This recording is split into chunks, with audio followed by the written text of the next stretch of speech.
নমস্কার।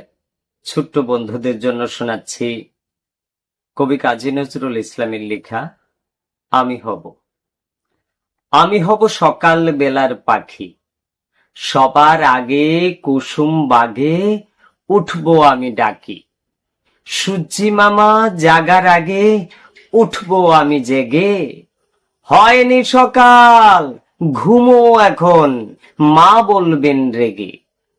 বলবো আমি, আলসে মেয়ে, ঘুমিয়ে তুমি থাকো। হয়নি সকাল, তাই বলে কি সকাল হবে না কো? আমরা যদি না জাগি মা, কেমনে সকাল হবে?